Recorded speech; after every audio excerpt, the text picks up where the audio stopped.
Breaking New Bedford news alerts appear right on your phone screen.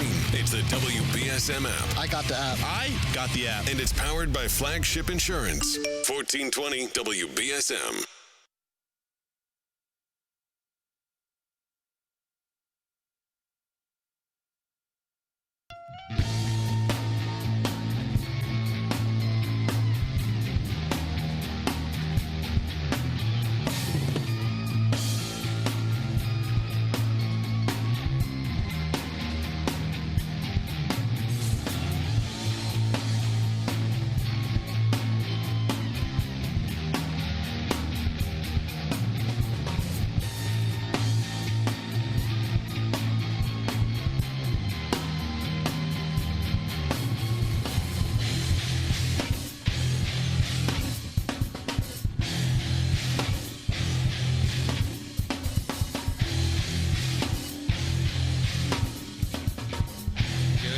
Welcome to Spooky South Coast. Tim Weisberg here, along with science advisor Matt Moniz. And we have a special guest in studio with us tonight. And let me just switch the camera over so that everybody can see. Here's your. I got to get used to doing things with multiple buttons at one time. So there's a camera over there. Yeah. So we have one of our oldest friends here with us tonight. We have Dave Francis. Hello, Dave. How are you? I'm doing great, guys. How you doing? Congratulations. Yeah, 14 years, and I think that it's appropriate that you're here with us tonight because you've been one of our oldest friends of the show. I was thinking about that this morning at the Parax conference down in Warwick. You might want to just pull your. Yeah. I know that you don't want to do it, but you're gonna have to try to get maybe get a little closer to Moniz so that we get you in the shot. Okay, that better. Yeah, that's better, and then you can pull that down closer so it's like right up close to your mouth because it's a terrible microphone. We gave you the worst one. Of course. Because that's what we do. That's what I deserve. And yeah, so it's been a long time but you were on relatively, what was it? The Power X thing, yeah, 1 year in. And going back, wow. Well, we were in the weird like corner of that hotel. Yeah, oh yeah, it was for that broadcast where they put the coats and stuff like that. Yeah. Yeah, like, and then people kept walking in and looking at us like what are you doing here? Do you remember that? The Power X conference in Rhode Island? Oh, yeah. Yeah. And let's see, who was there? I know Keith and Carl were there. Brian Harnois was there. Lisa Dualaby was there. Yep. It was Donna. It was her husband Ray that put it on, right? Yeah, Donna was there. Yeah. Paula Donovan. So we're talking about, OGs. Yeah. Yeah. And and that was the first time. Oh, and that, you know what else that was too? That was Chris Williams had just joined Ghost Hunters. And we were her first ever radio interview. She came and took part in that. And she had never done a radio interview before. So it's kind of funny because when you look back and you say, hey, we've been on the air for 14 years, we've been a lot of people's first radio interview. But that's all right. We don't mind it. We love the fact that we've been able to come and talk to you each and every Saturday. Well, most Saturday nights over the last 14 years. Okay. We did miss last week's show, but we're here now. Yeah, this is a presentation, by the way. A formal presentation. Yes, here. I wasn't involved with the naming of Team Cannoli. I wasn't there for that. So I would have said Team Prime Rib. Yeah, that would have made more sense. Team John Deere Tractors. Anything. If you know us. But Team Tequila. I wanted to present this with you. Well, thank you very much. On 14 years. And for everybody out there, I'm going to show you on the camera as much as I can tilt it. But if you look here, they're all nice and shaken up because the ride down he was hitting puddles and everything else. We've got cannolis, so I know Chrissy's probably watching the show. Hi, Chrissy. So we will eat these in your honor, and thank you very much, Dave. We'll put those welcome. Right there so that they don't sit in front of me the whole time because nobody will be celebrating later. And of course, Moniz with his annual tradition brings in some champagne to celebrate the anniversary show. So last week we weren't on the air. Actually, what happened was we had a storm here. Yeah. And as it always happens with the storms on Saturday nights, they start off as snow, and then they tell us they're going to change over to rain. And when do you think the changeover time is always going to happen? Midnight. Yeah. Yeah, usually sometime during this show. So that means in order to get here, we have to, come here in terrible snow and bad conditions and all that. And I won't do that anymore since the time that I came in here, and I'm pretty sure I broke my wrist. Oh, yeah. And I remember that. I came in here and I made it all the way here. It took me like 2 hours to get from my house to here, which is normally a 20-minute drive. And when I got here, I was so happy that I made it here safely and no problems and no damage to the car or anything. And I come walking in here just to sit down in the chair. And I was actually going to give some storm updates before Spooky South Coast started. Sat down in the chair. And when I went to sit down, I slipped on this plastic mat they have here. And I went down and put my hands in front of me and I busted up my wrist. So, and I didn't realize that I did. And I'm not saying I'm some kind of a tough guy, but something in there broke because it took a long time for that to feel better. And it still bothers me from time to time. So after that, I decided if the weather isn't great, we don't really need to come in. Why risk it? It used to be in the old days that, we had to come in because if we didn't come in, there'd be nothing on the air because they wouldn't program this time because it was either or. You either could program it to run automated shows or you had it for a live show. So they would have to leave that blank spot from 10 to midnight. And if we didn't show up, it was dead air. That blank air spot would be what goes over the air. So, we would get in trouble. Like, oh, how come you guys didn't come in? Oh, well, it was really bad weather out. Oh, but you got to let us know if you're going to do that because we just had dead air for 2 hours. Okay. So now it works nice with this new system we have that we can say, you know what? It's probably a better idea to stay home. Yeah, 20th century technology is caught up.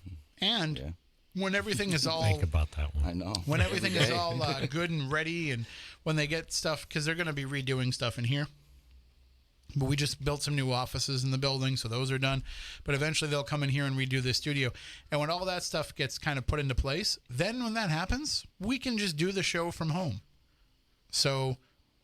We'll have Moniz get a nice Yeti microphone or something at his house, and I've got a nice Sennheiser. Whatever it takes, and then what we'll do is I'll connect with you over Skype, Sure, and I'll feed it into the system over here, and we can do the show in our underwear.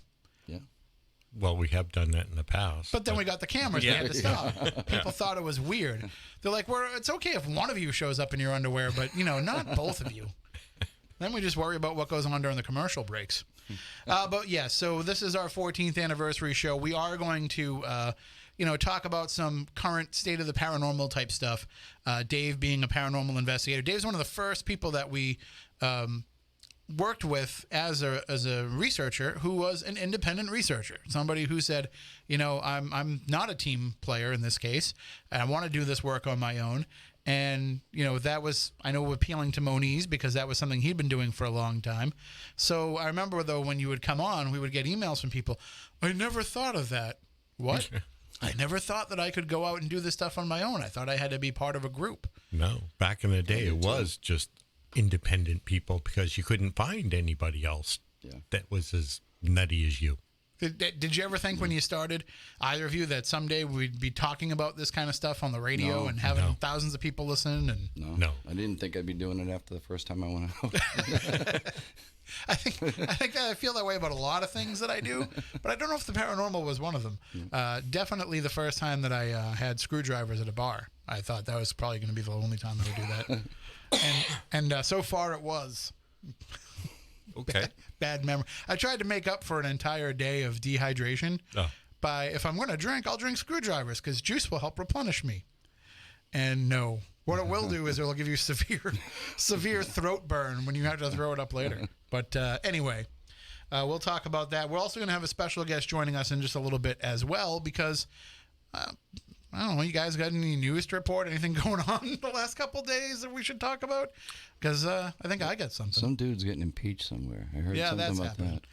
That's well, paranormal-wise, there's been a couple of good Squatch videos that have been caught on, public cameras. well, and I saw one of those this morning. Yeah. yeah, but I mean, it's still distance shot, but just the fact that it's now becoming mainstream for the news to play this. A lot of the former, forbidden stories like UFO stuff and cryptids and ghosts is now actually being looked at with, we'll call it, less silliness that the media puts on it, especially UFO related. After that naval video now people are starting to go, okay, maybe we should start taking some of this stuff a little seriously. But, I mean, what about the people in this room? Nobody in this room had any big news the last couple of days or anything, right? Well, heard something. Yeah. So basically, there is a rumor, right? Basically, I want to make sure that we address this, though, because people are wondering about the future of Spooky South Coast here as we are celebrating our 14th anniversary. I was concerned. I was getting some messages. So if you missed the announcement yesterday, I will be starting Monday. I'm the new host of Midnight in the Desert, Monday through Friday. Thank you guys. So we will be continuing Spooky South Coast, though. I know a lot of folks were worried that we were going to cancel the show, that, if I was going to be talking about this kind of stuff Monday through Friday, that we wouldn't keep talking about it Saturday. Of course, we're going to keep Spooky South Coast going. We have to, because this is my time to hang out with all of you guys. And it's a completely different show. It's a completely different atmosphere and feel. And although I love both styles of doing the show, I think it'll be fun to do a Monday through Friday, real Art Bell style show, and then come in here and do what we've always done on Saturdays and have some fun. And not that the Midnight in the Desert won't be fun, but it'll just feel good to kind of unwind on a Saturday by hanging out with the Spooky Crew. So we're looking forward to some really great things. And joining us right now on the line to talk about some of those great things is the producer of Midnight in the Desert. We have Michelle Freed on with us. Michelle, are you with us? I am here. Can you hear me? Oh, you sound great. You're not on that Lamone phone, that's for sure. No. No way. So, yes, I was just letting everybody know that, starting Monday, there'll be some exciting new programming Monday through Friday. And I know that we talked about, having a lot of that Art Bell feel to what we're going to be doing with Midnight in the Desert. And I think you do a great job, Michelle, of getting us the guests that we need to really have that throwback style of radio with these long-form interviews. Yeah, I worked with Art for about a year and a half, with Heather and Art. And I really I would have loved to have more education, but I think I got enough to launch from. And I feel like having you as a host, we're going to keep the essence of Art. And that's the thing, is that I'm always looking for an angle or a story that isn't all over the place. I think Keith mentioned on Midnight in the Desert last night that, if we return a guest comes back on the show, we make sure that they have new information, not just telling the same story over and over.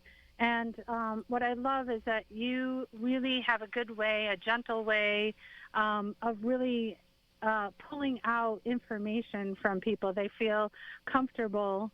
And I think we did. We talked about, I think it was with you, when we talked about Howard Stern and how he's able to kind of, believe it or not, get people in a position where they're comfortable and they just spill their guts. They go in different directions, and I think that you have the ability to do that. Well, thank you. Yeah, one of the things that I pride myself on, and we've talked about this, if you're a talk show host, nothing feels better than when somebody tells you, oh, that's an interesting question, or I've never heard that question before, nobody's ever asked me that.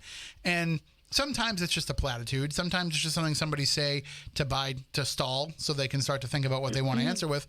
But, sometimes you do ask and bring a different insight to a conversation that somebody's never heard before. And that's what I think all talk show hosts should do. They should try to find a way to take this guest that you can hear on any show, anytime, and find a way to make it a conversation that fits that particular audience, that the people that are listening to that show, what they want to hear, and be that avatar for them to ask the questions that they would want to ask.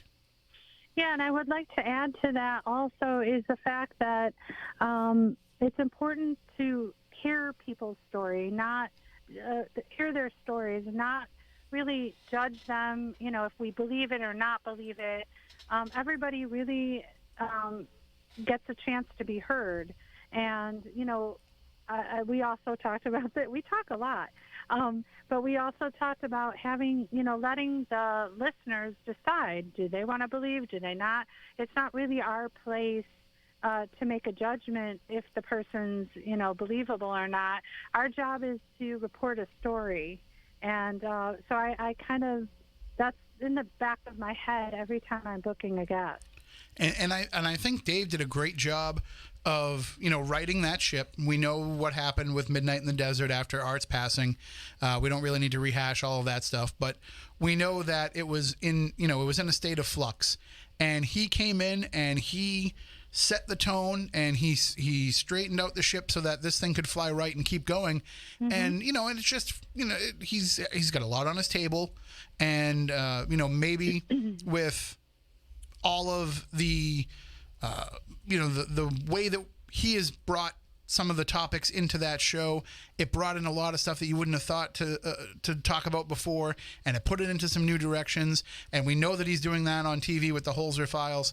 So I want to continue that. I want to make sure that we're taking the essence of what Art Bell built, but also finding a way to find those new things to bring up, those new thoughts to have on the paranormal or whatever we're talking about, and to find those new avenues for discussion. Because, like you said, they may have been a return guest, but there's always a new way to look at things. And there's all, and you'll have guests that will cover the same topics, but different people.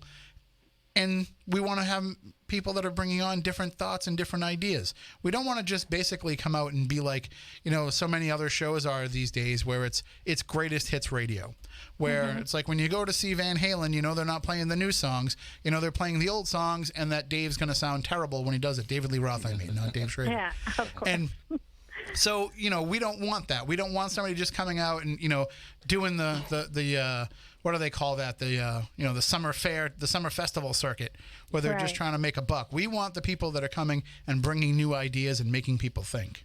Yeah, Art Bell, it's like finding a diamond in the rough. Art would tell me, go to local newspapers and look for these, hidden gems, these stories like, in these really obscure places. And then he always said, when I would, say, what about this idea? It's like, well, is it interesting? Yeah, it's interesting. Well, let's do it. So, I mean, these are, ways that I look into, finding guests. In fact, I'm pretty excited because we're going to have him on the show next week on Midnight in the Desert, Terry Lovelace, who I was the first show that he was on. And then, of course, after us, he went everywhere. But he was he was a diamond in the rough. He had an abduction experience, a horrifying one. And his story is absolutely incredible. And to the point where he, from our show, had like so many opportunities happen for him because everybody wanted to hear the story. So I kind of, my goal is that we have them on our show first, and we break it, and then it could, fly from there. I think we've already had a communication problem. I thought you booked Linda Lovelace for next week. Oh. You wish. I prepared completely differently for this show. I have to go and change all my questions now. But it is Saturday night, right? We'll find a way. We'll make it work. Some of the questions might still be applicable. There might depends on the story. But one of the other things that I think is important for you and I have talked quite a bit, Michelle, about wanting to have an old school feel to radio, to sit there and go down this journey for a couple of hours that most other radio programs can't do anymore, because you've got the news, you've got the commercials, you've got segments, you've got all these things that you have to run. You don't really have that opportunity to sit and really dwell on a topic for 3 hours, and we're going to do that. But the other thing that we're going to do is we're going to take that old school style, and we can merge that with the stuff that I've learned here in my day job, and be able to apply social media to that, be able to, make it a more connected community during the show, so that not only are you listening, because we've done that here for years with Spooky South Coast, where we were one of the first, and nobody's ever taken the risks that we've taken when it comes to doing this stuff. So, we've made all the mistakes that there are to make already. repeatedly. And so, when we show up and we've got, 50, 60, 80 people in the chat room hanging out with us every night, that's the kind of thing we want to bring to Midnight in the Desert. We want to have that community of people, which I'm already dubbing the Midnight Society. We want them hanging out with us live. And then if you can't, you can always be a time traveler and be part of the show through the archives. Yeah, absolutely. And the other thing is, and I think that our guests, when I have a pre-interview with them, I know that they've been, like you said, running the circuit. I always ask them to feel comfortable to tell us things that they haven't been saying on the other shows. And they're so grateful for that because they're kind of sick and tired of telling their same story as well. And, I usually find that they have some things in their history or in their, other stories that are kind of cool that, no one ever asked them. So it's like, giving them permission to just have a ball. So, yeah. I don't ever want anybody to feel like they're coming on the show to sell a book. Your books will get sold by coming on the show. That's going to happen. And I'll tell you a secret, pardon me. I know people who are authors who go on Coast to Coast AM, the biggest radio show in the world, and they'll go on there and pitch their latest book. And then you ask them, how many copies did you think you sold from being on Coast to Coast? And they tell you, I don't think I sold any.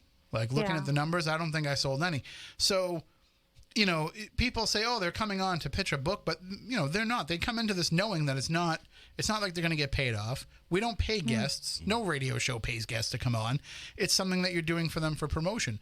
So I don't ever want anybody to have to come on and feel like they're pitching something to our audience. We'll just have a regular, normal human conversation, and then people will naturally want to find out more about what it is that you do. Mm-hmm. Absolutely. So one of the things we also discussed too is, and this question came up, is some of the changes in the music. Now I want to address this because I know that I've already gotten emails about this, and Michelle, I'm sure you have too, and Keith has as well. Is people want to know, well, now that you're switching hosts, are you going to bring back all of Art's bumper music? And the answer to that, sadly, is no. We're not going to do that because you can't really stream and podcast that music anymore. You definitely can't podcast it, and streaming it is astronomical charges. Mm-hmm. So we'd rather not invest in that, but instead we can find music that gives it the same feel. And so I'm very excited that starting on Monday night, we're going to have a new theme song for Midnight in the Desert. And it was created by Under the Question, the same guys that created the last couple of Spooky South Coast themes. But they have a really great new theme that I'm in love with. It sounds, it's a throwback to the Chase, to the open that Art Bell always used for Coast to Coast AM that they still use today. But it's kind of our own version and kind of a more updated feel. And I was listening to it earlier in the shower, Michelle, and I got to tell you, it gets me fired up. I can't wait to come in on Monday night and crack that mic with that music playing in the background. Yeah, we definitely want that feel that, the show's going to start, and that excited feeling that people feel. That's great. Now, the other question that I got asked was about phone lines. They wanted to know if we were going to have all kinds of special phone lines. It's hard enough just to get phones that we can make work with this setup. We can't have 40 different phone lines. But we will have, eventually in the next couple of weeks or in the coming months, the phones will be back up and running. The problem is, inside baseball for everybody out there, Keith's packing up a lot of equipment and sending it to me so that I can run stuff on site, make his job easier. And one of those things is what will make the phones work. So I'm going to receive that soon and set it all up, but we're going to be a little ways off before we feel like we can get into the point where I'm, you've seen me, Moniz, when I work behind this board. It's a struggle sometimes. So I want to make sure I get everything right and we have everything down pat. But the phone lines will be back. I don't want anybody to think that we're not taking phone calls. In the meantime, if you have to tell me that I suck and you don't want to send an email, just become a time traveler and use the wormhole, and you can tell me there that I suck. That's good. But and maybe a few people will enjoy it as well. They can certainly give compliments as well. What are you most excited about for next week's? Just what are you expecting to hear the audience come back with? What do you know, looking at the guests that you have in these 3-hour shows and the fact that we're really going to dive deep, I think I'm looking the most forward to people saying to me, you know, that's how I want to spend my night. I don't want to, you know, flip around and see what's on Coast to Coast and see what's on these other shows. I want to lock into Midnight in the Desert every night. Yeah. I definitely want that too. I'm sorry, I lost my train of thought because I was looking at the schedule because I forgot. I wanted to just kind of, really good week. Yeah, and it's what I love about it is it's such a varied week. You know, we're going to be all over the place with some of these topics, and can we tell them who we're going to have on Friday? I'm especially excited about that. All right, I'll let you spoil that one. Sure.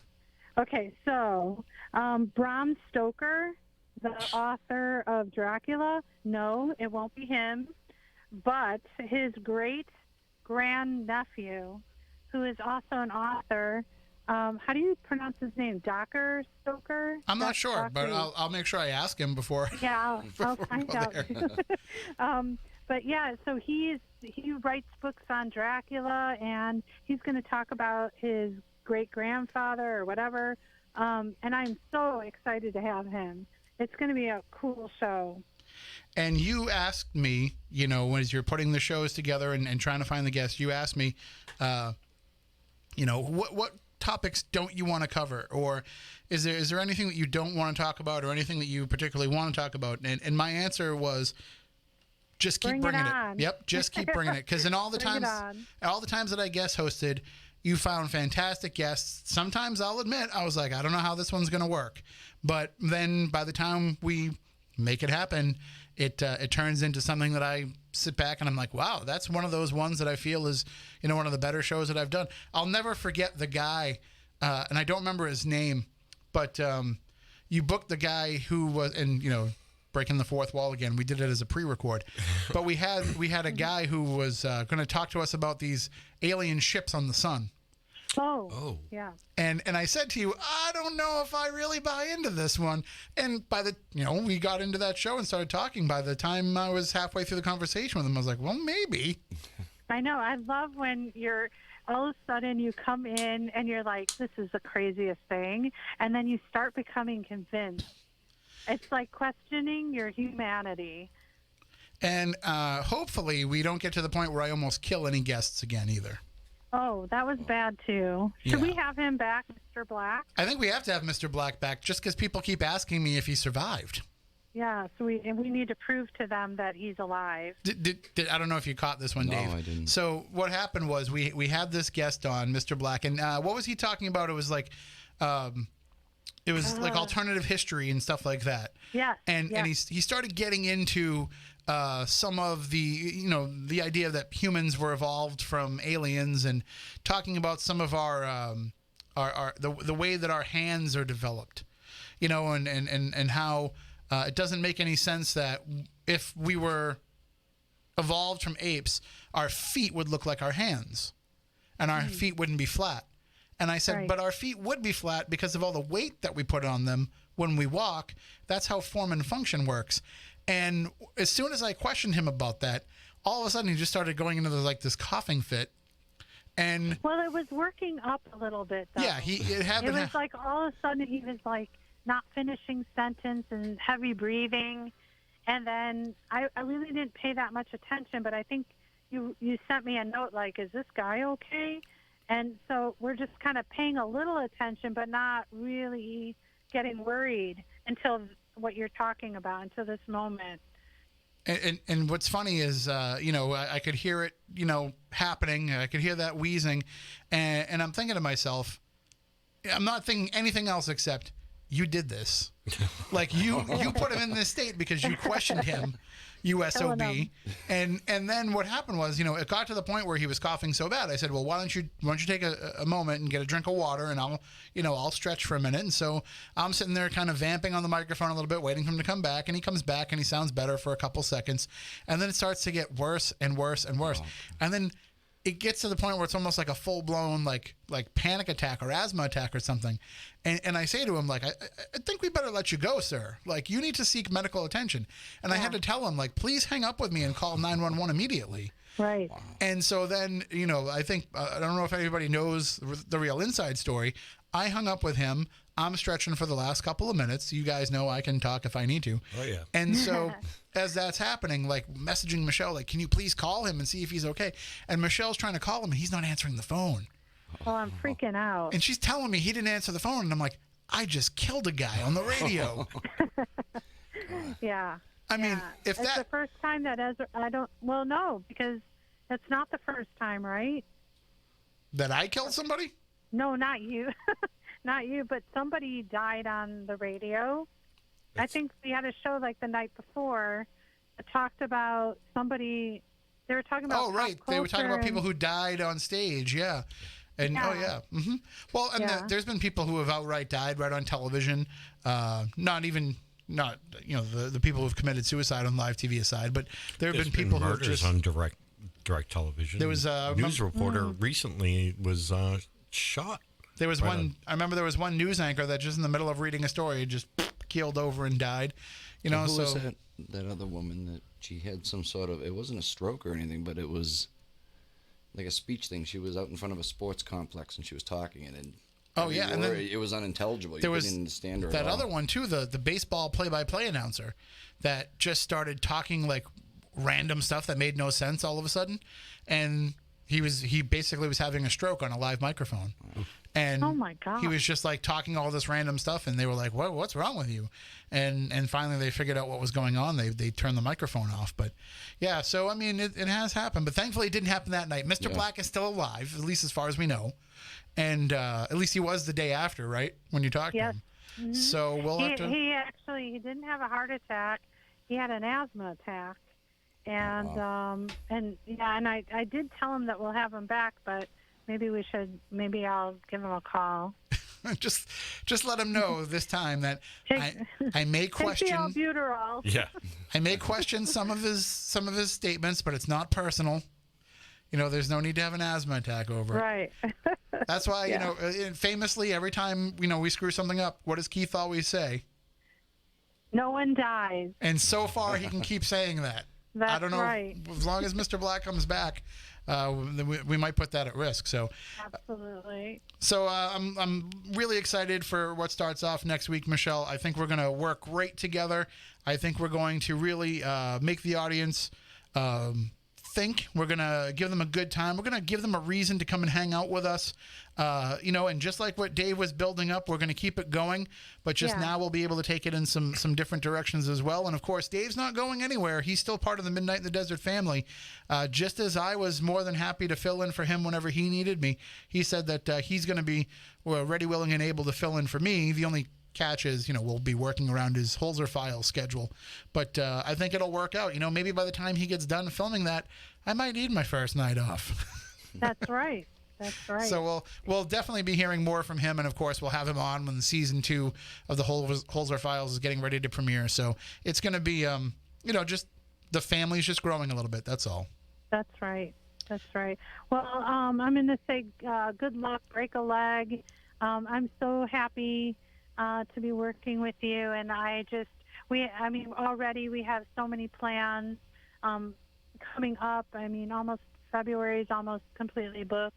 And we have exciting things coming up. So everyone should just stay tuned, and I hope everyone becomes subscribers and can listen to the show at their convenience and never miss anything.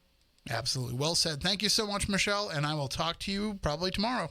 Okay, sounds good. All Goodbye, right. everyone. Take care. Bye-bye. That is Michelle Freed, the booking producer for Midnight in the Desert. And if you are not sure what she's talking about, if you haven't listened to the show, and I know we're dedicating a lot of time to Spooky South Coast to talking about another show, and it's shameless self-promotion, and I'm sure we'll get some iTunes reviews from people. All they talk about is themselves and the stuff that they're doing. Okay, but you still listened. And the other thing that I just want to let people know is, don't expect that we're just going to be rehashing a bunch of the same stuff that you've heard on Spooky South Coast, or that Spooky South Coast is going to rehash stuff that you've heard on Midnight in the Desert. We're going to keep just driving each ship the way that we have over the years. But what she's talking about is, if you have never been to midnightinthedesert.com, if you've never listened to the show is a live program. It airs midnight to 3 a.m. on weeknights. That's Eastern time. It's 9 p.m. to midnight Pacific. And the reason why it's called Midnight in the Desert is because Crystal Gale wrote a fantastic song for Art Bell, inspired by Art Bell, just for him, called Midnight in the Desert. And she gave him that song, and that is the closing theme song to the show every night. So why are you doing a show from New England called Midnight in the Desert? Because we're going to keep that name always in honor of Art Bell. So that's why it's Midnight in the Desert. It starts at midnight here in New England. It ends at midnight on the West Coast and in the desert. It all makes sense one way or another. So if you go to midnightinthedesert.com during the time when the show is live, you can listen to the show right there. Great audio coming from the website if you want to listen to it that way. You can also listen to it on the TuneIn app. If you just search for Midnight in the Desert there, the Dark Matter Digital Network, you'll find those both on there.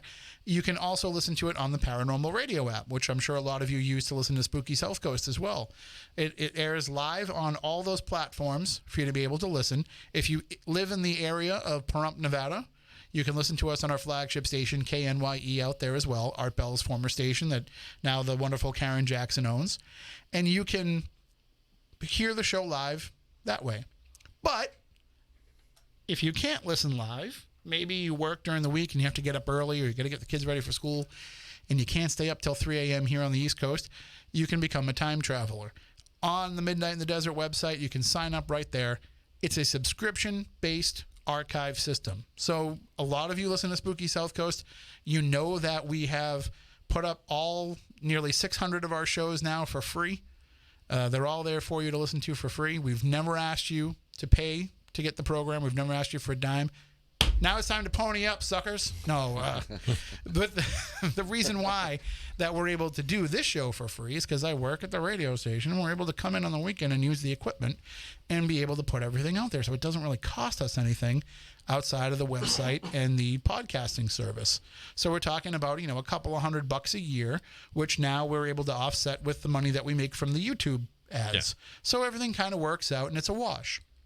Nobody's making any money off of it, but it's not costing us anything either. It's a different story with Midnight in the Desert. There's a lot of cost associated with producing this show and being able to give you the high quality audio, and to be able to put on a show for 3 hours, and to be able to have all of these talented people that work on the show be in different places and still be able to all work together. So that's why we charge for this for the subscriptions, so that we can make sure that we're able to always have the best available for you. And we're going to increase some of the things that we'll offer for subscribers too as time goes on, but the price will stay the same. $4.99 a month. You get, hopefully 20 new shows a week. If there's 20 weeknights, that's about on average what you'll get, 20 new shows a month if you sign up to be a time traveler. But you also get all the shows going all the way back to when Art Bell started the show. So when I've been going back into the archive and listening to some of those old shows, and being a Coast to Coast fan, I've heard a lot of Art Bell, but I'd never heard these shows live. I listened to them live, but I'd never heard them again since they first aired. So it's good to be able to go back and revisit. So again, that's my little spiel, my little pitch. If you've enjoyed this show over the years, I know you will love Midnight in the Desert, and $4.99 a month is a small price to pay for all that you will get. That being said, thus ends the sign me up. Begging for money. I will too. Don't dare me. I will. Thus ends the begging for money portion of the show. We will have a few minutes here before we go to our break at 11 o'clock for the news. But I want to talk when we come back about, looking at 14 years. And we've been accused of having a lot of retrospective special episodes over the last few years because we've reached a lot of milestones over the last few years. We had our big 10-year anniversary a few years ago. We observe our anniversary every year. We celebrated our 500th episode. These are pretty big milestones for a radio show. Most of the time, radio shows only last a couple years. Yeah. So to have the opportunity to look back like that, it's a nice thing to be able to have. So we do get kind of accused of patting ourselves on the back a little bit too much with some of this stuff. But I do want to talk about the changes that we've seen from January of 2006 to now in the paranormal field. That's why there's no two better people to talk about that with tonight than Matt Moniz and Dave Francis, because they've been involved in the paranormal for that whole time and even before. So they can talk with us about some of the things that have changed and also kind of where we see it going in the future. Because I know that it's a cyclical process, but I don't think everybody kind of understands that. I don't think people understand that, okay, there's going to be times when we care about as much data as we can collect. And then there's going to be other times when we just care about a good story. And right now we're at a place, I think, where we've got a really good blending of both. And we'll talk about that. We'll also take your calls at 508-996-0500, 877-996-1420. If you want to call in and give some thoughts on that, or call in, say happy anniversary, whatever, we're not going to let you hang on the phone and just, tell us how awesome we are and tell us how much you love us. Well, that'd tell be a us short call. I'm trying to make it sound like, we want them to. But we will have you call in and give us your thoughts, because a lot of this audience that's sitting here listening to us on the radio, listening to us online, watching us in the chat room on Spooky TV at SpookySouthCoast.com and on YouTube, they've been with us for most of this entire journey. So I'm sure everybody out there has some thoughts. I know I have some thoughts. These guys have some thoughts. So we're going to dive into all that coming up after the news. And I gave that little pitch for everything Midnight in the Desert, but don't forget, if you're listening to this show for the first time, maybe you're a Midnight in the Desert listener and you never checked out Spooky South Coast before, you can follow us on social media. You can subscribe to our archives on iTunes or wherever it is that you get podcasts, and you can go back and listen to the, almost 600 episodes that we've done now. Some of them we're pretty proud of. Most of them. Yeah. A few were stinkers. Yeah. Some of them are just us eating on the air. But we promise one thing. We always try to be entertaining at the very least. So we'll take a break coming up here, and when we come back, we'll dive into this topic as we celebrate 14 years of being on the air, 14 years of talking about weird stuff here on Spooky South Coast. New Bedford's News Talk Station 1420 WBSM New Bedford, streaming worldwide on the WBSM app and on WBSM.com.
Sam Weish was a quarterback, head coach, and broadcaster in the NFL. Last year, he became a heart recipient. My life was saved on the last day that I was supposed to be on this planet. And now I know what a miracle feels like. It changed my appreciation of every second of every day.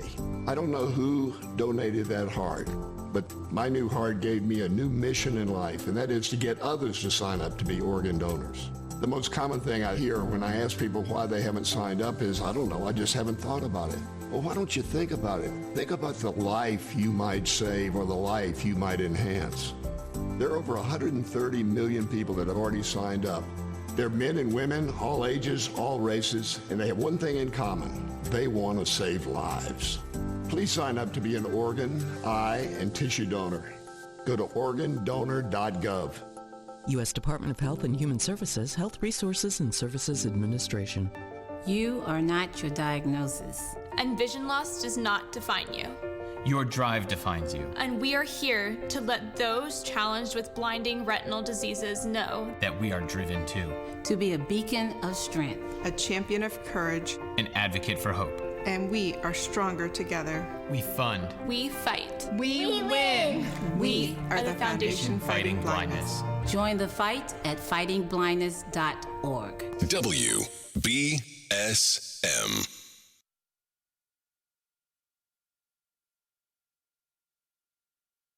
Getting sick or injured is never convenient, but South Coast Health Urgent Care is. Open 8 a.m. to 8 p.m. on weekdays and 9 a.m. to 5 p.m. on weekends. South Coast Health Urgent Care's convenient hours in 7 locations provide the care you need when you need it. Go to southcoast.org/urgent care to check wait times at each location and reserve your spot online. Walk-ins are also welcome, and having a South Coast Health physician is not required. Visit southcoast.org/urgent care to reserve your spot today.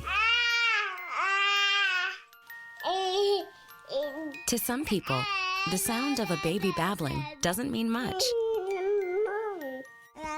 But that's not necessarily true. By 6 months, they're combining vowels and consonants. By 9 months, they're trying out different kinds of sounds. And by 12 months, their babbling is beginning to take on some meaning. Especially if there's no babbling at all.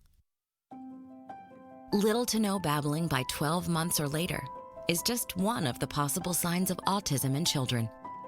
Early screening and intervention can make a lifetime of difference and unlock a world of possibilities. Take the first step at autismspeaks.org. A public service announcement brought to you by Autism Speaks and the Ad Council. If you came across someone struggling with hunger, how would you recognize them? By their clothes, their age, the way they speak? Would you notice an 8-year-old girl who's not excited for summer break because she may not be having lunch again until September? Or a single father of 2 who works 3 part-time jobs and still can't put enough food on the table? Or maybe a mother who cleans offices at night, hoping to find meeting leftovers to take home to her hungry family. Or a war veteran who's having a hard time landing a job and getting back on his feet. I am the 1 in 8 Americans who struggle with hunger. People you pass by every day but never knew were hungry. I am hunger in America. Hunger can be hard to recognize. Learn why at IamHungerInAmerica.org. Brought to you by Feeding America, 200 Food Banks Strong, and the Ad Council.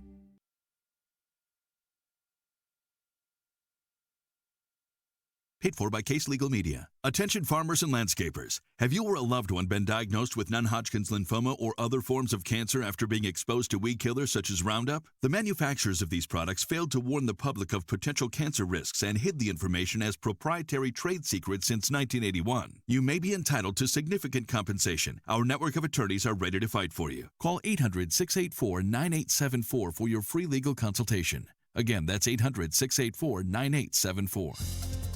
Sunday mornings at 8. Tune in to 1420 WBSM for financial advice you can count on as USA Wealth Group presents MoneyWise. Each week, host Ray Lance and his guests will explore topics meant to help you protect and grow your wealth, from estate planning and taxes to reverse mortgages and the gig economy. So, tune in Sunday mornings at 8 for MoneyWise. Right here on 1420 WBSM.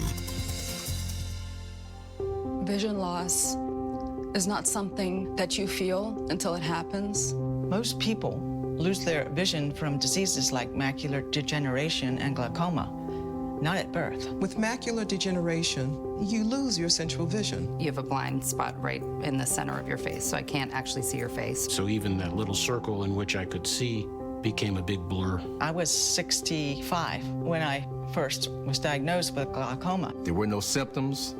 I had no headaches. 3 million Americans have glaucoma, and half don't even know it. 11 million people in the United States have macular degeneration. You lose mobility, independence, changes your entire life.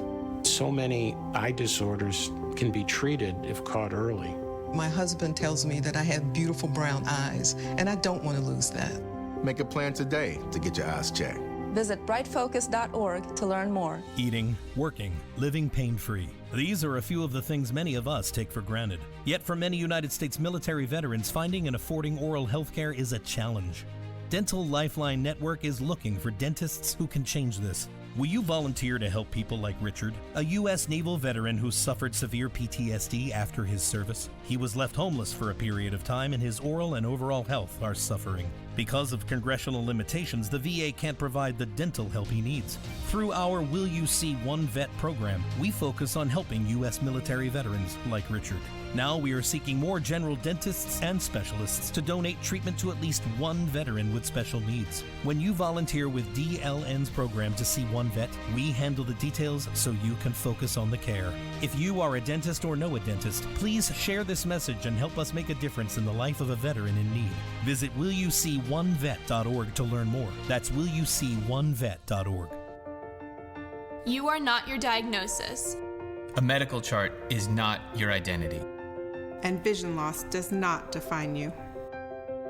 Your drive shows who you are. And you are not alone. Because we are driven too. To be a beacon of strength. A champion of courage. An advocate for hope.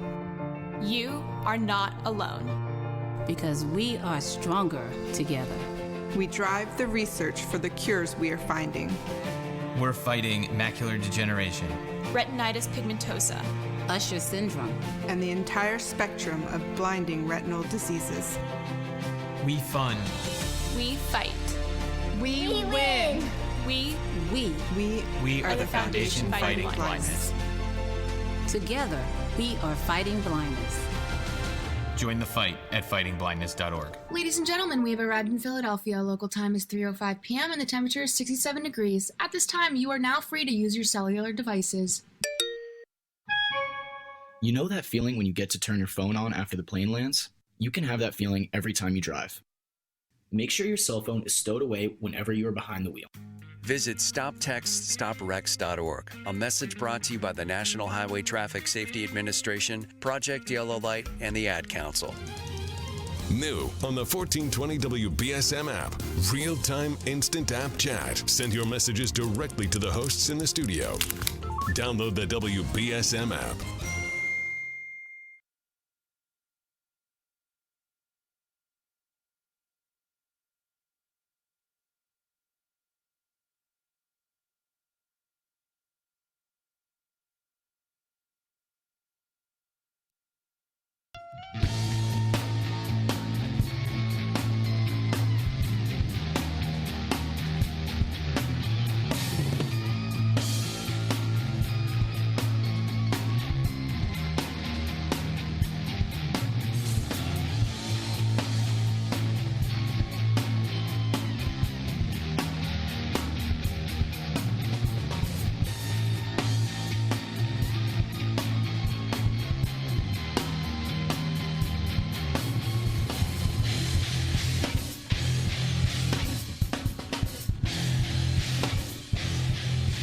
Welcome back. Hour number 2 of Spooky South Coast. Tim Weisberg here, along with science advisor Matt Moniz and our special guest in studio tonight, Dave Francis. And Dave, we were talking about, we were discussing movies during the break there while we were running all the commercials.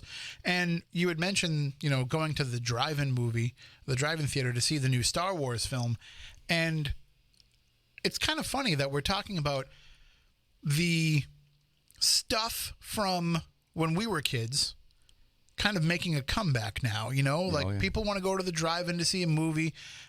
People are listening to vinyl record albums.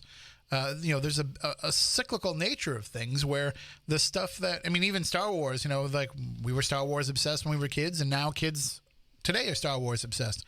So you're seeing, the cycle of things all kind of coming back. And it's funny because we've seen that same thing happen in the paranormal in all the years of doing this show. And I think, I want to say it was, I'm trying to remember back, because it's when we first started doing this show. And I know that you went to some of these, I believe. We would go to, and I know Moniz went to these, when we started. We would go to the Cape Cod Community College when the Cape and Islands Paranormal Research Society would have their Friday night lecture series. Yep. And once a month, they would bring in a paranormal speaker. And we got to, that's when we first got to meet face-to-face with John Zaffis, Rosemary Ellen Guiley. That's where we met Jeff Belanger for the first time. So, we made a lot of cool connections at those. But I think it was either Jeff or Zaffis, one of them talking about how, the paranormal goes in cycles. And that the way that people are interested in that topic at that time would be different 5 or 10 or 15 years later. And we've actually seen that happen, where we came into this...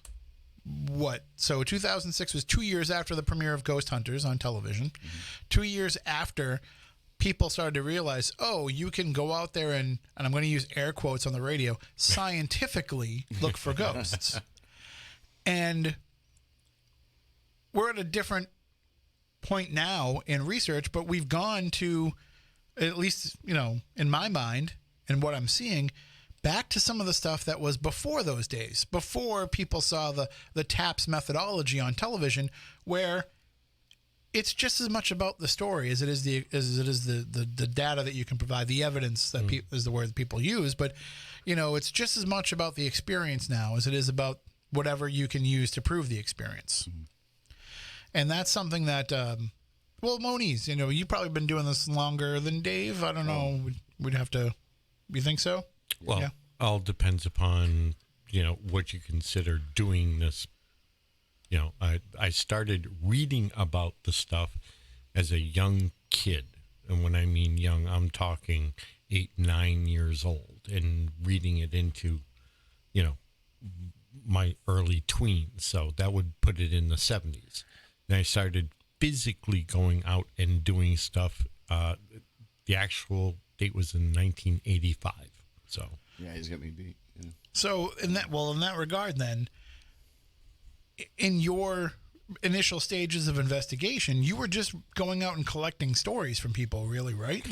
Mainly, what you're talking, going out in the field. Yeah, in the field doing an investigation. In the fields, mainly it was like reading about something that would be in the newspaper or in various books and going to that location. You didn't really start talking to people because there was no network to, I finally started getting what I'll call cases, loosely defined back then. People talking about, I heard you like, to look into things about ghosts and whatever. So my cousin's house is haunted. Can you come take a look at it? So that's how investigations, here we go with the air quote again. That's how investigations for me started, going over to Billy's house and seeing what the hell happened. Was there a lot of bulletin board action back then too? Like at the library, you'd see somebody put the card up or asking a question. I've seen that before. Dave, I don't mean to tell you what to do, but you got to ask the questions into the microphone. Even though you're looking at Moniz, you got to talk into the mic. Yeah. It's better to look into the mic. He's not a radio guy. No. We can forgive him. The question that I have, though, is when you were going to those cases, and we'll use that term loosely, you weren't walking in there with a pelican case full of stuff. You're going in with a notebook and maybe a camera. maybe a tape recorder. At the very least, yeah, a notebook just to write down, where I was, who was there, and a watch. And so Dave, I could document what time did it happen. It's probably similar to you, though, too, that you were walking into some of these early cases without bringing a lot of equipment with you. No, just what I had. I had a camera. I think I was using a cassette recorder at the time. For me, though, it was already out there.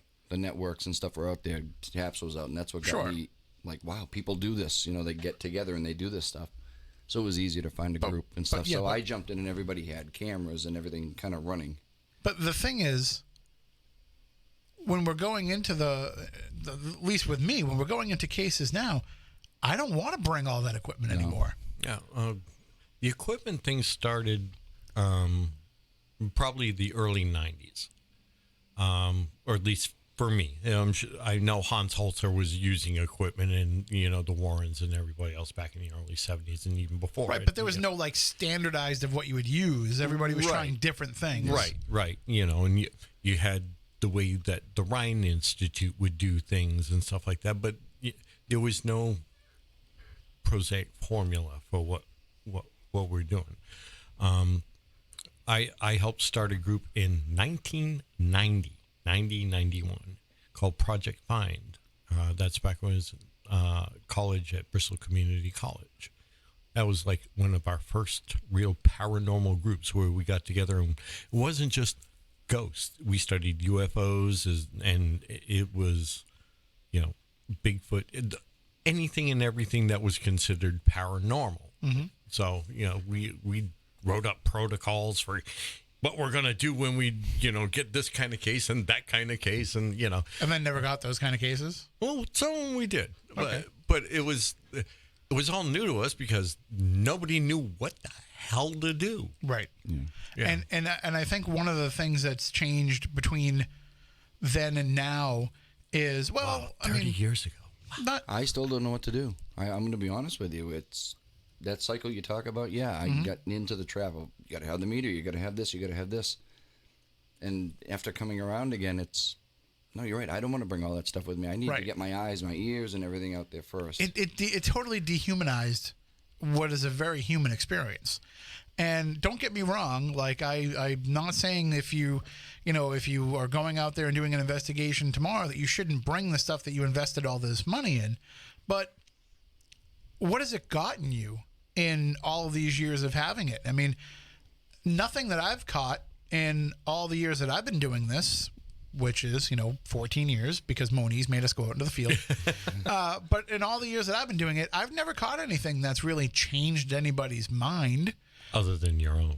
Well, but and that's the whole point. All it really did was reiterate to me what I thought that I believed. Solidified it made me for sure on it. And nothing that I've shown anybody has ever been able to make them believe. And you never will. And nothing's been more compelling to the people that I've talked to about it than I could tell them all I want or play them any clip I want, or whatever, but it's been me sharing what happened to me personally that makes that difference. So it's supposed to be a very human experience. It's not about, what you're collecting. No pun intended. No, I don't. I'm not putting a pun in there at all because I think we've talked about this too. I don't think this stuff happens if there isn't a human element there to observe it. And then the question always becomes, well, what about the surveillance cameras that catch things? But because the person still has to watch the surveillance. The surveillance camera is there because a person wants to see what's going on in that location. Yeah. So I think there needs to be Schrodinger. Yeah, exactly. Yeah, if there's nobody there to observe it, it's not going to happen. So that's part of why I think we have so much trouble with making it happen again in a laboratory environment, because you're changing the way that you're going to observe that phenomena. So, and then we see the same thing happen all the time when we charge people money to come to a place, and sometimes the activity isn't happening because it doesn't work that way to say, hey, dance, monkey, because you're dealing supposedly with people and they're not necessarily going to perform on command. So, yeah. Depending upon who they were. Right. Mm-hmm. Well, and depending on, what it is that you're asking for them to do too. We had probably, I could probably count on one hand a good, maybe 5 people that we've seen in all the people that we brought out with us on investigations and for different events. Maybe 5 people that I can say we definitely changed their mind. Oh, yeah. A couple of them. Now, yeah. There's been other people that have come and done stuff with us and then gone on and done more of their own and come back. But I'm talking like when we were there, this might have been the only time they ever bought a ticket to a ghost hunt. And when they went to this ghost hunt, they had something happen. And that changed their mind. I think most part of that is because, 90% of the people that come to these things with us already believe. Yeah. But there's still, to pull 5 out of that 10% that we've had over the years, it's a low number of people to say, here's how we've been able to change somebody's mind that didn't believe before. Mm-hmm. There was that lawyer at the I Houghton was Mansion. just thinking him. That guy got an eye-opening experience. Wow. That guy probably is like in a padded room somewhere based on the way that he reacted to, what was it, just a toy moving on the floor? Oh, wow. Or somebody coming up behind him or something? I forget the whole the night details. for him, everywhere he went. And the poor girl that he was there with, she was the one that dragged him there to this thing. She was the one she that wound felt up she getting was, attacked. She thought she was a medium, right? Well, I shouldn't say she thought she was a medium. She was saying that she believed she had mediumship abilities. Right. I'm not trying to say like she wasn't a medium. She was just saying that she was. What I mean is she wasn't totally sure if that's what was going on with her. Mm-hmm.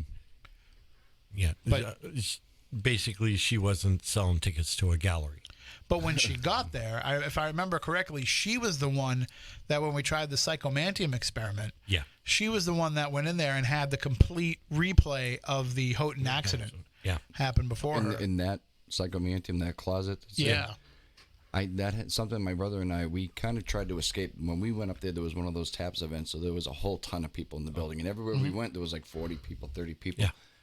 And at one point, they were all on the second floor, I think, or on the first floor, actually. And we were up by Widow's room, and we found that closet. Yeah. And we with just went in mirror. Yeah.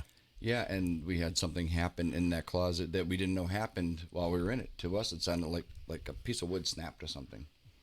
So, but the recorder didn't sound like a piece of wood snapping. It was interesting that it was in that room. Yeah. Mm-hmm. So for those who aren't familiar with a psychomantium, it's based on the idea of mirror scrying, of gazing into a mirror gazing, looking into it, and getting some kind of a vision. So they have that you want to have it be in a small confined space, a very dark space, where you can sit in a chair, stare in a mirror, and under candlelight. And they use an electric candle because they don't want to burn the place down.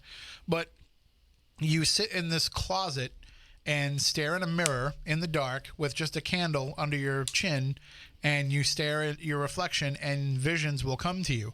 And I remember it was the first time that we ever met Dave Schrader, because he came out and was part of this event with us, and he went in there, and Father Andy Calder had recently passed away, and like very near when this happened, like a week before. And so when Dave went into the psychomantium, I don't think he would mind me telling the story because he told it to everybody at the event. When he went into the psychomantium, that's who appeared before him. And that was one of those things where I wasn't totally sure that I bought into something like a psychomantium, like mirror scrying. But when that happened and I saw the reaction that it had to him, I was like, well, even if he didn't see him, like something happened to him. And so then I, gave it a try, and I had weird things happen to me, and I've done it many times since and had things happen. So, that was the hardest part for me in terms of a lot of this stuff. I know that you guys, especially Matt Costa, they like to say that I'll believe anything, not that I'll believe anything, but my instinct is to want to believe it, even if I'm skeptical about it. Like, I want to think that everybody's telling the truth about what it is that's happening to them. And that I want to have something be paranormal, even if it's not, that I just, I hope as I'm trying to debunk it, if you get what I'm saying. Yeah. It's not that I want to put anything across that's false. It's just I'm hopeful about it being paranormal. And the one thing that I had a problem with was some of this more folkloric, mythological belief. I had a lot of problem with a lot of that because it wasn't as palpable to me as something like catching a voice on tape or catching a figure on a video or a photo. That I felt had a little bit more credence than some of these, like, let's go look into a mirror and see what happens, or, let's go do this and put ourselves in this situation and see what happens. But I'll be damned if, that isn't where I've had some of my best experiences, saying, screw having to prove anything or record or document anything, and just be in the moment and be willing to try some of this weird stuff. And that's where it's tended to respond the most, and some of it's been pretty damn profound. Mm-hmm. A good example, when you were at Winchendon, the things being thrown at you, you didn't have a vested belief one way or another. You just heard the reports and you decided, well, let me stand down there and see what I can see and experience. And then what happens?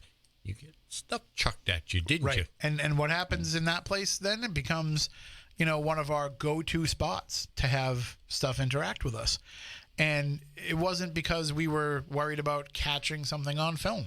It's because we went down there to have an experience. Right. And, we talked a lot on this show, and we've talked a lot about it at the events, the difference between paranormal investigation and legend tripping. Mm-hmm.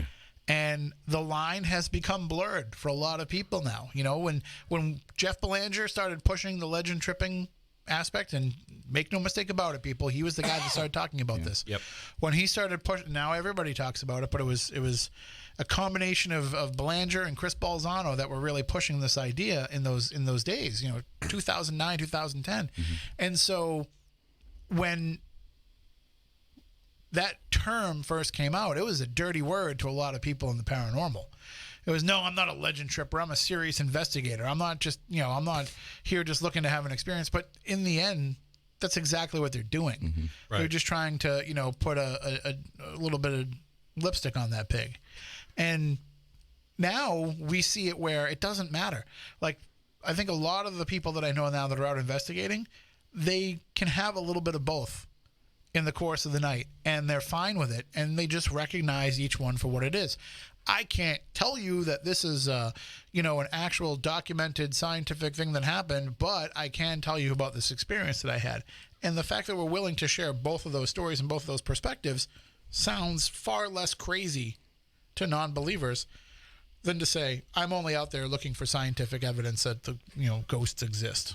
That's why I like Team Cannoli and doing the show when you have the Bridgewater Triangle show, because that's what we're doing. And it was so relaxing to be able to just go out there, and I didn't know anything. Tamarack Park. No pressure. No pressure investigation type of thing. Yeah. And we went out there and we didn't know what we were going to expect. We knew some stories about what happened at the pond and everything.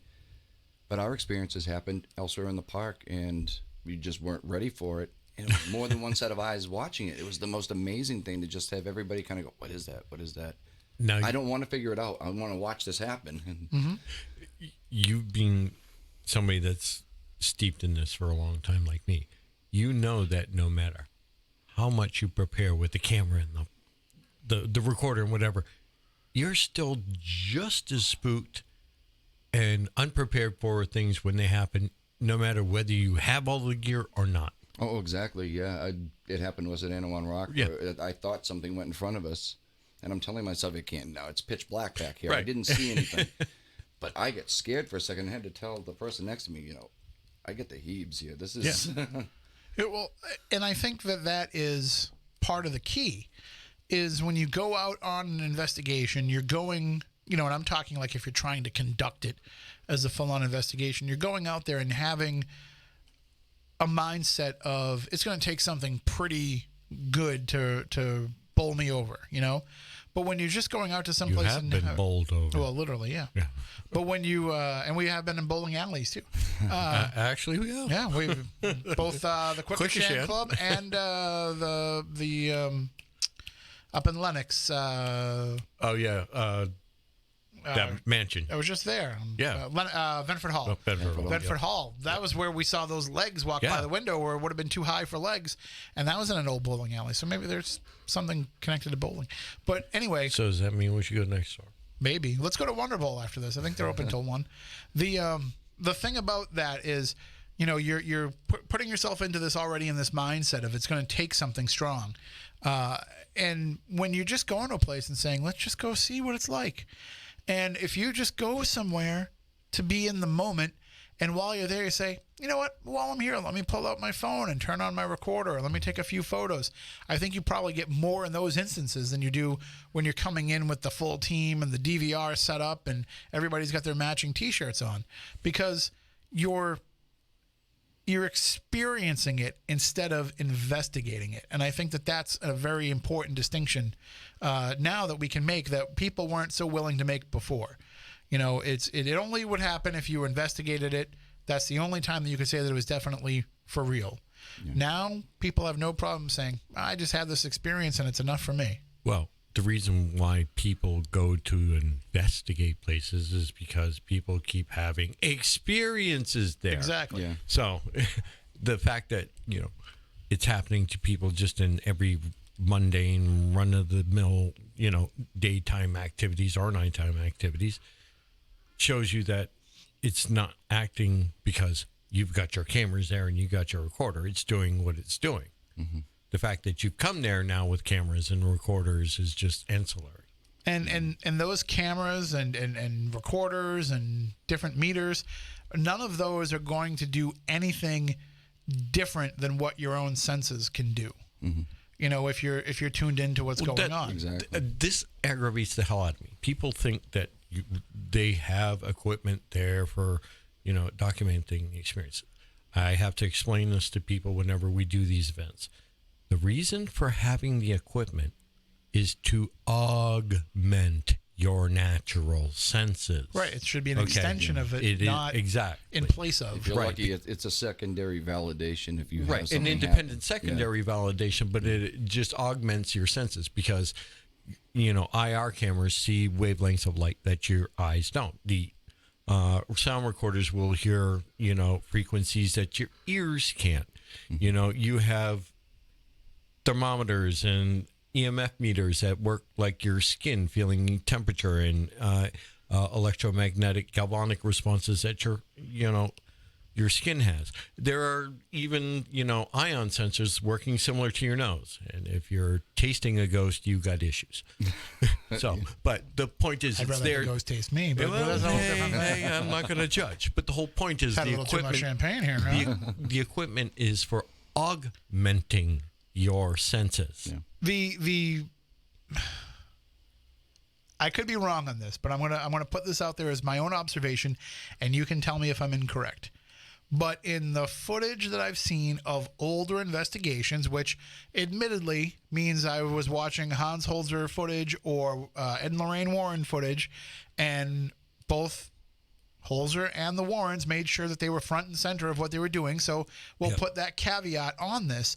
But it seems to me like in those older times, when somebody brought a camera, a film camera, you know, I guess a 35 millimeter probably, because it wasn't a video camera. But if they brought a film camera, actual film. But it wasn't a video camera. But if they brought those would be 8 or Super 8. So we'll call it a movie camera. Okay. If they brought a movie camera with them on an investigation, the movie camera was pointed at the investigators as they were investigating. The idea of taking the video camera and pointing it where nobody was is a post-TV thing. Yeah. Like, I don't think Moniz, I don't know how much video camera access you had in the days of your investigation, because they were pretty expensive. Very expensive, very large. But if you had one, somebody is recording and documenting the investigation and the person doing the investigation and what's going on. They're not just pointing it down a dark hallway to see if they catch anything. Right. Mm-hmm. The first season of Ghost Hunters, I always loved when you'd have Brian and Steve going over the footage. I think they presented a lot more of the stuff that just didn't make, you know, that's not paranormal. Right. But they would show that they're sitting there going through all this stuff just to get that one little thing, you know. And a lot of times as we progress, we realize, oh, that might have been something else or whatever. But yeah, it was the first time I get to see that, you know, that, you know, this is being taken kind of seriously, as well as they're investigating what's happening there. They want to. They're willing to throw it out. And it would be easy, by the way, in those early seasons of that show, to put something that they caught out there and say, oh, look, we caught footage of a ghost, and make sure that they got season 2 and season 3. Yeah. But they didn't. They were willing to say, you know, I believe the term they always use is when in doubt, throw it out. Mm-hmm. And it was they a 50-50 if you think about it. There was a lot of it back then. But now, you know, people are like, well, how come every time when I watch, you know, whatever this show or that show, every time all I see is all stuff that they got that's real. Well, because the audience has become savvy enough now that they don't need to show the process of throwing stuff out. So they're only going to spend time showing you what they feel is actually paranormal evidence. Now, we can argue about whether or not they're trying to portray things as being paranormal when they might not be. That's probably part of the argument. I don't know. I'm not there. I just know that the shows that I've worked on, they've asked me to review evidence, and they've let me tell them I think this was something that happened with production, and they said, well, then we're not going to use it. So, I don't know how much that integrity extends across all paranormal television, but they certainly don't need to show you the false positives anymore and explain it away. Yeah. You know what I was thinking about it about a week or two ago, that when I first started, I think that you remember I was getting real jaded for a while. You were very jaded for a while. This is just bull. I can't believe that they do it this way and this way. That line doesn't have to be blurred anymore. There's entertainment, and that's awesome. If it wasn't for the entertainment, I wouldn't be doing it. Honestly, I was sitting there reading books. I was quite comfortable in my chair trying to validate my experiences reading books. And it's good to have, it is actually good to have that, because they're bringing the stories out there. They're making these places known where I never heard of half of some of the places that are out there when they show them. Listen, we've talked about it before. We're going to keep talking about it again. I don't know anybody that owns a paranormal, haunted location, a paranormal hotspot. I don't know anybody that owns one that is all about just saying, yeah, come and investigate anytime you want. I don't care. And you don't have to give me any money for it. I mean, I got one. There's some, yeah.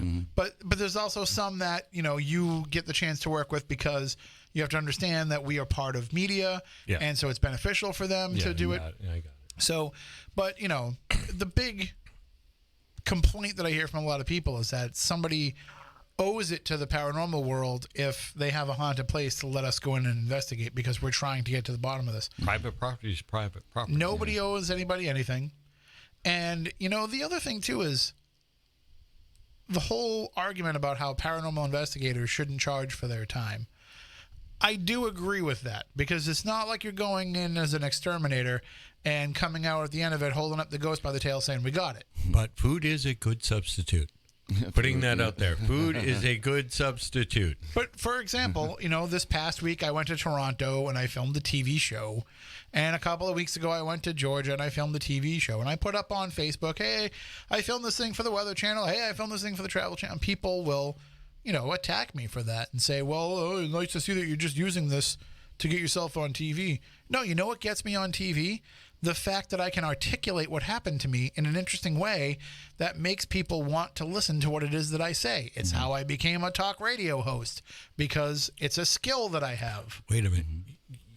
You went to school for journalism, right? Well, I studied some journalism. I don't use any of it in the actual journalism that I do. But the point being is you're in a vocation right. that you normally are in. Yes, I studied communications and I work in communications. So right. So you're not basically, to take the phrase, a plumber and going out and going on TV. Right. Mm-hmm. But nobody wants. So here's the thing, is if you want the plumber to come over your house and just sit down and talk to you and hang out with you, if the plumber has the time to do that, he'll come over and sit down and talk to you. And maybe while you have the plumber over your house, you might ask him a couple of questions about plumbing, and you'll go back and forth and have a conversation about plumbing, and he'll give you some insight and some tips and things that, he's not charging you for. Mm-hmm. But when you want the plumber to come over to your house and to do what it is that he's trained to do. That's called an estimate, Tim. Yeah, well, you know what I mean. Like, I'm talking even conversationally. Like, just, hey, what's the worst thing that you've ever had? Oh, how'd you get that out? That's just, interacting and conversational. But when you want him to come and perform the professional service, then he wants to be paid, or she wants to be paid for their time. Mm-hmm. And that's what people in the paranormal world do. They don't make the money by going out there and helping the people that they're talking to. But when other people want their time, then yes, they should charge for that. So everybody out there, by the way, and I'm not just doing this to defend myself as collecting a paycheck. They paid me in a trip to Toronto and food. That's, I don't really ask for much. Yeah. But, these conventions that happen, sure, we're going to get paid for going to them because it's our time. And our time is money. But the reason of this isn't to talk about myself and the opportunities I get, it's to tell all of you out there that if somebody says to you, we want you to come on this TV show and tell us about your experience. We want you to come to this convention and be a guest. Ask them for something. Stop giving stuff away for free. Stop giving your time away for free. You know, do or it yourself. At least be compensated for your travels. In some way. And, Your travel, maybe it's just that they buy you dinner, whatever it is that you need to feel like, you know, you got something back. We've spent enough time in the paranormal world making the normal people understand what it is that we do. Yeah. And or try to. I think that we've reached the point where it's fair for everybody out there to say, so you want to have a convention and you want us to come and talk. Can you give us a little something that we can, you know, use to continue toward our work? Because here's what's funny. The paranormal person that and it's different if it's for charity. Let me just put that out there. Like, you know, the Ocean State Paracon every year, I'm there every year. That's for charity. Yeah. You know, that's different. That's Totally not somebody different. pocketing the money and making a living off of this. But if you go to a convention and you're Joe Blow from this paranormal group and you're going to speak and talk about your experiences and they're not paying you, but at the table next to you is the Acme Paranormal Group and they paid $75 for that table to be able to push their group. So they actually paid to be there. Yeah. You're there not having to pay.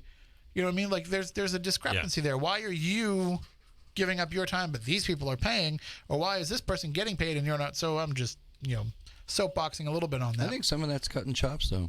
Sometimes you got to be the person that is true. You gotta buying that $75 table and earn your. You do have to earn it. Put the time in. I have seen a wealth of people, and maybe wealth isn't the best term, but I've seen a lot of people in recent years who get speaker spots at things that get up there and have nothing to say. You know, and if you're going to put yourself in that position, have something to say. Mm-hmm. There's something in your life, there's something in your experience that you can share with people that is different and unique. Don't just get up there and say, well, we're going to play you some of our best EVPs, because we've heard those. Every paranormal group has an EVP where something tells them to get out. Yeah. And it never works when you play them up there anyways. More often than not, right. Get up there and talk about you and what it is that you do that's different than what other people do. All right, no more soapboxing on that stuff. Yeah. But we have some phone calls coming in, so let's take some calls. 508-996-0500. We've got some folks that have been waiting patiently, so we'll put them through here. Oh, hold on, I'm going to hit that button there. And good evening, you're on Spooky South Coast. Nope, now you are. Good evening, you're on Spooky South Coast. What's shaking, Playboy? Oh, how you doing? Hey, Lamone. Great. Don't that sound really good right long now? Oh, you do, but I can hear it starting to cut up, but so far, so good.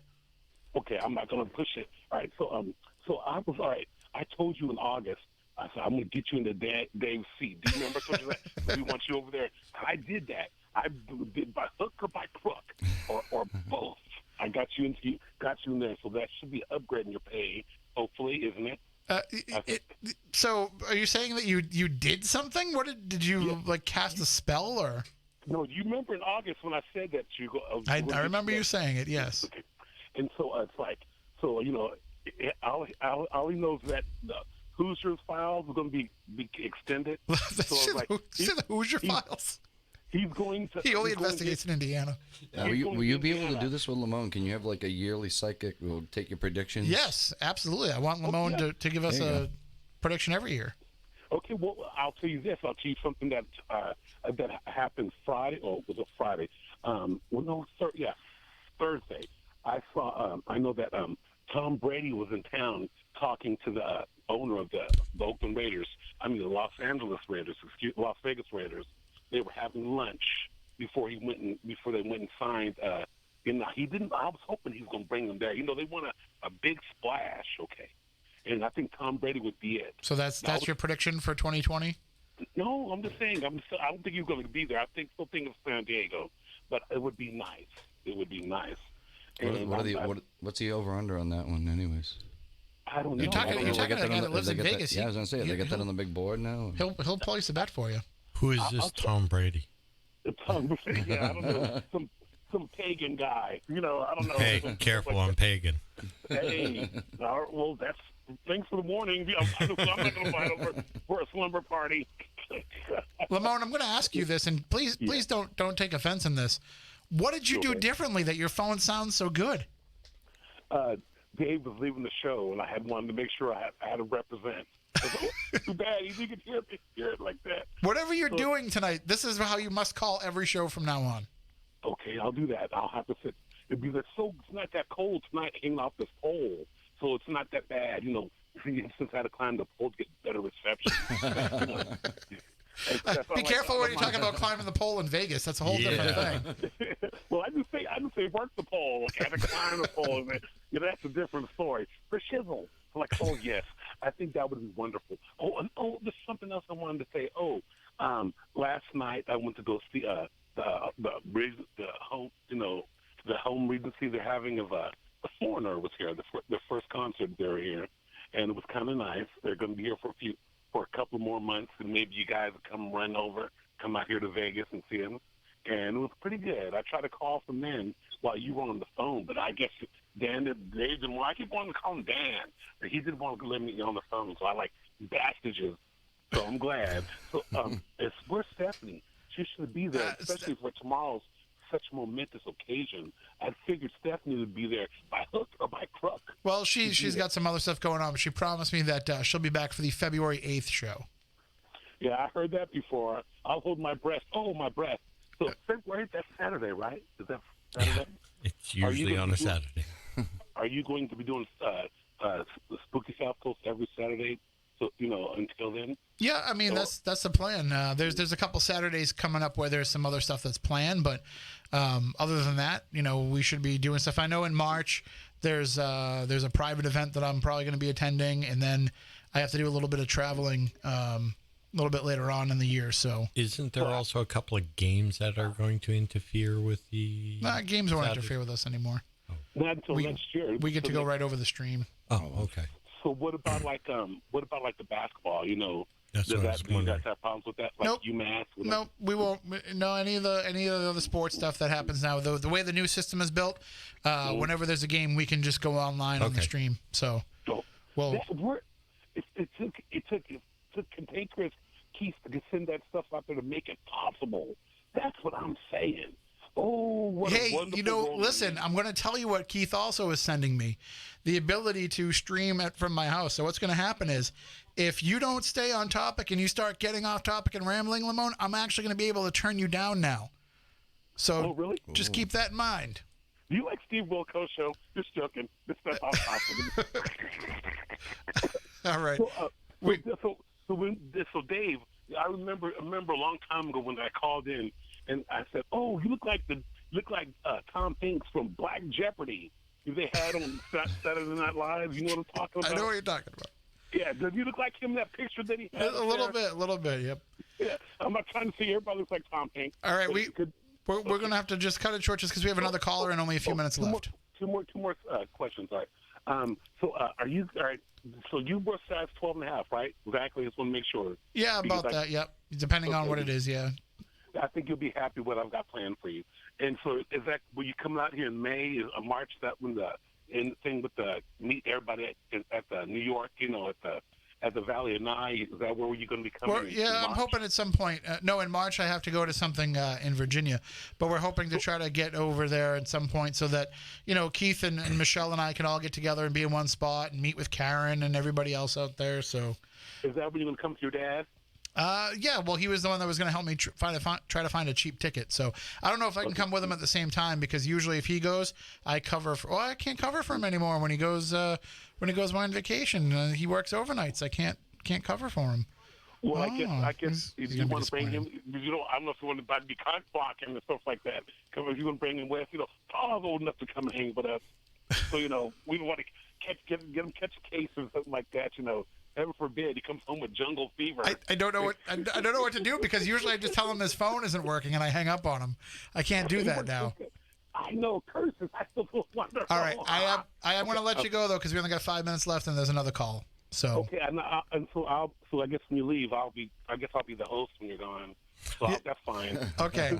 If my connection is so well like this, I just hope it won't be cold or I'm gonna get struck by lightning and stuff like that. It's crazy. Climb down safely, Lamone. All I need to do is be black and Chris. All right, see you later. Have a good night. I have to. That's FCC rules require me to cut you there. All right, let's go to our next call. Good evening. You're on Spooky South Coast. How are you? Yeah, I've only been holding for a long period of time, boys. I apologize. Do you know who this is? No. Keep talking. Oh, come on. You missed me. You don't miss me at all? No. Who is it? David, tell him who this is. I know who this is. You should know who this is. Who is Colleen? it? You don't get to eat any of Colleen. this cannolis. Oh, Or is this Chris? No, it's Chrissy, but why couldn't I understand your It voice? took me a second. Yeah, she doesn't sound the same over the phone. You definitely do not. She's not on a Lamone phone. The three of us know you. We've known you and loved you for years, and the three of us are all scratching our heads. So that's got to be something with your phone. I grew up with her. Yeah, Dave's right. You must have the Lamone phone now. I guess so. That's why he This is has what such a good Marilyn one. does to you. Well, thank you for holding on. I'm sorry that we made you wait so long. And For like 20 minutes. well, Blame Lamone. Hey, listen. You know, if this was midnight in the desert, you could have been waiting a whole hour. So just keep that in mind. You're going to have to trump this up, too, because he knows the size of your feet, it sounds like. That's so... I know. I don't know what's going on with that. You're going to have to trump it up, Chrissy. The next thing you bring, it's got to be... Cannoli the size of his feet? Size-related, yeah. The size of his feet. There are some down here. But I wanted to call and wish you a happy 14-year anniversary. Thank you so much. And thank you for being there. You've been with us pretty much the whole time. I think so. I'm not sure when my first, stepping in was, but... At least, but you've been around, the paranormal world, for as long as we've been doing the show. So you know the same stuff that we've been talking about, the way that things have changed over the years. Oh, yes, definitely. It's unbelievable. And by the way, when people, refer to us as Spooky Snack Coast, and they talk about how we always talk about food, you're one of the main perpetrators for why that is, just so everybody understands that. Yes, as I hold up a thing of cannolis to the camera. That reminds me, I have something in the other room that I want to bring in. Moniz, Dave, vamp for a second. I'm gonna be back. And definitely thank you very, very much for the cannolis. They are. They get all the credit. I had no idea. I had no idea they were going to be shown at this. It was the first thing I thought of this morning when I saw Tim's post. I said, I got to get the cannolis. I bought these on clearance. Oh, God. After Christmas. Oh, God. And maybe Chrissy's had some. These are Swedish fish flavored candy canes. Oh, my. They were $1 at Stop and Shop. So we'll have to make sure that we try these before the end of the night, too. Can you catch like a wild belanger with those? You leave pieces like in the Family Guy. Ooh, piece of candy. I'm pretty sure that's his entire tree now. Yeah. Is just those candy canes. But yeah, those are pretty good from what I haven't tried one yet. I waited to have them on the show, but everybody was talking about them when I brought them in. So I said, you guys can open them and try them. I have 4 more boxes in the car. They were $1. You're not going to get them again until next year, so you got to stock up. You got to stock up. That's so true. All right. Well, thank you for checking in with us. We want to squeeze in one more call here before the end of the show. We miss you so much. Yeah, I miss you. Yeah. Miss you guys too. Big hugs, okay? And next time you come up here, the studio door's open for you. Oh, wonderful. Well, it's locked, but we'll open it. It's locked, but you'll open it. Just hit the little ringer. I had to bring food to get in. We'll send Moniz. Yeah, we saw Dave. We're like, no, Dave, we're about to start the show. He held up the cannoli box. Like, come on in. Come on in. All right. Have a good night. Guys. Miss you all. Thank you. Thanks, Take care. son. And we'll try and squeeze in one more here before we run out of time. Good evening. You're on Spooky South Coast. Oh, hello. Hello, sir. Now, your voice I recognize right away. Of course. Hey, by the way.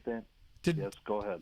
I want to make sure. Well, thank you for the anniversary wishes, but I want to make sure we put this in. Was there a show coming up here locally for you? Yes, February 29th at the Vault or Greasy Luck Pub. I can send you the particulars and we can post it out. Well, we'll make sure we definitely give it some more plugs before the show happens. I appreciate that. So I just wanted to say congratulations on 14 years and congratulations on taking over the legacy of Art Bell. I think it's a torch well passed. Thank you, sir. And you're welcome. And I want to thank you for being there with us for all these years and for hanging out with us at, all the different stuff that we've done and for just being, a huge supporter of all the things that we do. That's the great thing about doing this show is we've made so many awesome friends. That's absolutely the best thing I've taken away from this. I've met Mark. I knew Chrissy and stuff, but all the other investigators I've got to go out with and that I never met before. They go to places I never heard of before.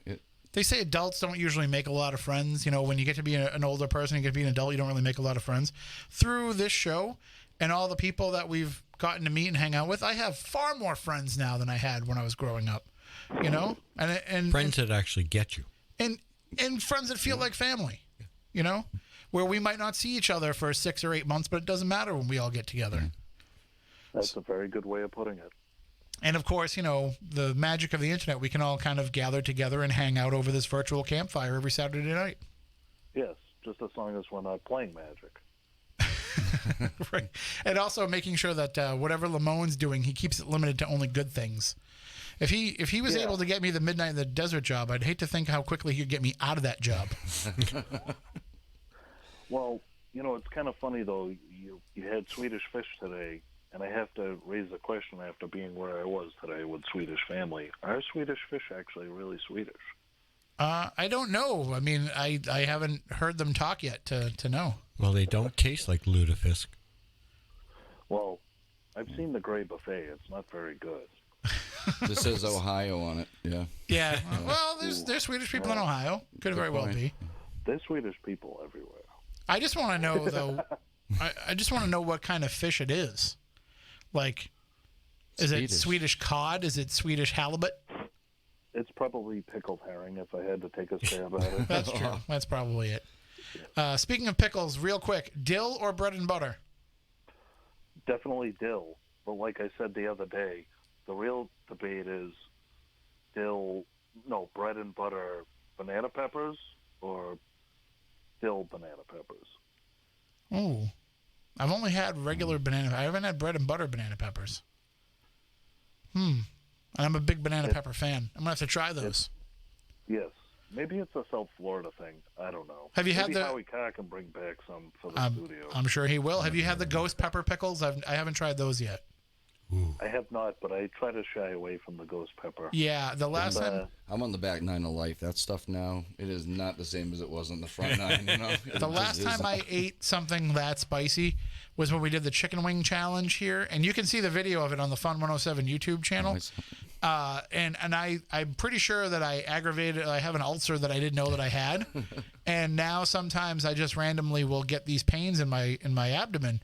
And it all goes back to that night that we tried those Reaper wings. So I think I'm retired from the extra spicy peppers. Remember when Jay Morey brought in the hot sauce? Yes. And we all tried it here. And we took... it was brutal. Going back on spooky South Coast memories, we all took a spoonful of it each. And we almost died. Yeah. It's fair to say. We almost died. We're like chugging milk right from the gallon. Yeah, we tried it on the air. Trying to inhale and breathe, and it was not fun. And then you touched your face afterwards, and then oh, geez, bad. There's two spices that are Cajun. There's a spice out of Louisiana called Slap Your Mama. I'll leave that there. And there's something called Tony Chachere's. Blows the ghost pepper out of the water. I think I'm good on that. Yeah. I like to make things spicy myself. I don't like to have to depend on something else to do it. I've always said pain should not be a flavor. It's true. Have you been to Wendell's Pub in Norton? Ooh. They make Is that some. the old BB Binks? Might have been. I don't know.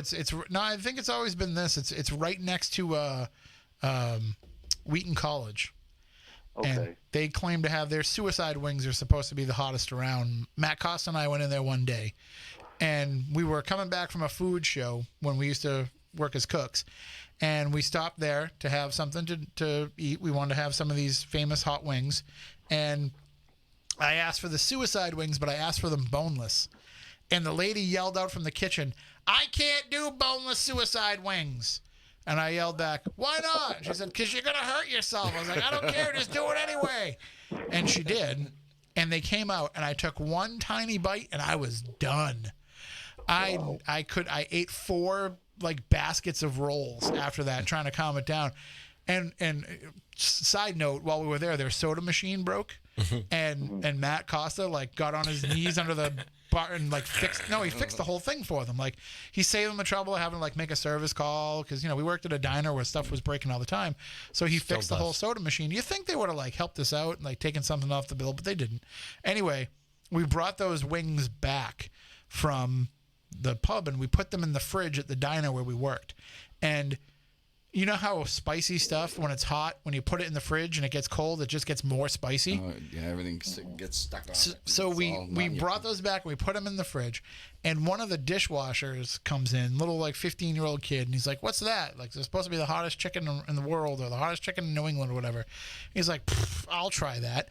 And he takes one. And he takes a bite out of it, and he's like, "It's not that bad." Now it's cold, so it's dulled, so you're not going to get it instantaneously, but it's still, the spice is still there, and it's now worse.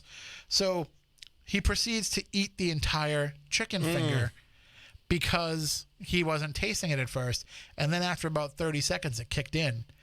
And I thought we were going to have to call an ambulance for him. Like, his reaction was that bad. Yeah. Well, so it just goes to show you. Anyway, that's just neither here nor there. Just a fun story. I'm sure he was seeing sounds. Yeah, that's when we did the hot wing challenge here, Gazelle had a gallon of milk with him in preparation, and when he couldn't take the spice anymore, he started chugging the milk, which just led to him throwing up milk in the bathroom. So. It sounds like a good idea. It sounds like a good solution, but it's not. The funny thing is there's this kid. Well, he's not a kid, but this guy here. He's a model and a professional skateboarder. His name's Nick Dompierre, and he goes by Nick Diesel. People know him as that too. And he was part of this with us because he has won so many food challenges. He's a strong guy, skinny guy, 6-pack, but he can put away like 50 tacos in a sitting. And so he was taking part in this wing challenge with us. As Gazelle's throwing up and I'm like dunking my face under the sink in the bathroom, and we're doing everything we can to survive, he's just in there sitting there calmly finishing all the chicken wings that we couldn't eat. So amazing. It was a paranormal experience for sure. I'm sure if you wash that down with a Moxie, that would go well. All right, now we're just gonna hang up on you. Brought up Moxie. Yes. Well, I have a new phrase. Stay snacktacular. There you go. And we will, because we've still got cannolis. We've got Swedish Fish candy cane, so we'll be snacking for a little while here. Thanks, Ross, for calling in and checking in, and thanks for all your support over the years. No problem. All right, take care. See you guys next Monday. Absolutely. Yes. And to everybody out there, thank you for all the years of support. 14 years now. Is it safe to do this? We're not going anywhere. Was that whoa? What? It? Moxie. You want to put Moxie out on this show? What? I turn into an animal. All right, you brought cannoli, so Yep. I'll let the Moxie slide. Moxie is not a drink; it's a medicine. Exactly. Yeah. All right, so that'll do it for this week's show. It's something I'm not asleep at 8 o'clock. Year 14 in the books. Year 15. Here we go, and we will all. Happy birthday. Thank you very much. We will be back next Saturday night. We'll be back with year 15 coming your way. And if you ever missed any of the first 14 years, just go back and listen to the archives. I look forward to talking to you on Monday night on Midnight in the Desert. But if you can't make it to that, then we will talk to you next Saturday night. Until then, stay spooktacular.